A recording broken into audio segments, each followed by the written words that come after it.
வணக்கம். இன்றைக்கி நம்ம ஆக்சிமி ஜூஸ் பற்றி தான் பார்க்க போகிறோம். இந்த ஜூஸ் ஆக்சுவலாக என்னென்னு கேட்டிங்கன்னா, கோவிட்க்கு அப்புறம் எல்லாருமே ரொம்ப டயர்டாக இருக்காங்க. அடிக்கடி சளி பிடிக்கிறது, இம்யூனிட்டி பவர் குறைஞ்சி போயிருக்கு. ஸோ அது ஒன்று. இன்னொன்று, நம்மள்ட்ட ஒரு ஹேபிட் குறைஞ்சிக்கிட்டே வருது. நிறைய கீரைகள் சாப்பிட்றது, பழங்கள் சாப்பிட்றது, இந்த பழக்கங்கள்லாம் குறைஞ்சிட்டு வருது வேலையின் காரணமாக. ஸோ ஒரு நாளைக்கு தேவையான நியூட்ரிஷன், விட்டமின்ஸ், மினரல்ஸ் நமக்கு என்ன தேவையோ அது நமக்கு ப்ராப்பராக கிடைக்காதனால தான் நம்ம உடம்புல ரொம்ப டயர்டாக இருக்கிறதும். இன்னொரு பிரச்சனை, கொஞ்சம் ஏஜ் பீப்புளுக்கு பார்த்தீங்கன்னா சோடியம் கம்மியாகிடுது, பொட்டாசியம் லெவல் வேரியேஷன் வருது. இதுக்கெல்லாம் காரணம். ஸோ அப்போ செல்லில் வாட்டர் லெவல் மெயின்டைன் பண்ணுறதுக்காகவும், நம்ம ஆரோக்கியமாக இருக்கிறதுக்காகவும், பிரெயின் பவர் நல்லா இருக்கணுங்கிறதுக்காகவும், உடம்புல ரத்த ஓட்டம் சீராக இருக்கிறதுக்காகவும், கேன்சர் செல்ஸை எதிர்த்து போராடக்கூடிய ரிச் ஆன்டி ஆக்சிடென்ட்ஸ் இதில் இருக்குது. அது போக anti ageing property vitamin C அதிகமாக கொடுத்துருக்கோம்.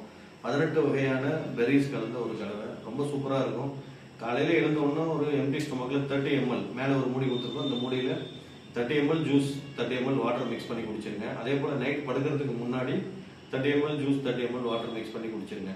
ஸோ குடிச்சு 2வது நாள் உங்களுக்கு இன்ஸ்டன்டான ஒரு ரிசல்ட் உங்களுக்கு கிடைக்கும். இதை நீங்கள் கண்டினியூ பண்ணிட்டு வந்தீங்க அப்படின்னா ரொம்ப ஆரோக்கியமாக இருக்கலாம். நன்றி, வணக்கம்.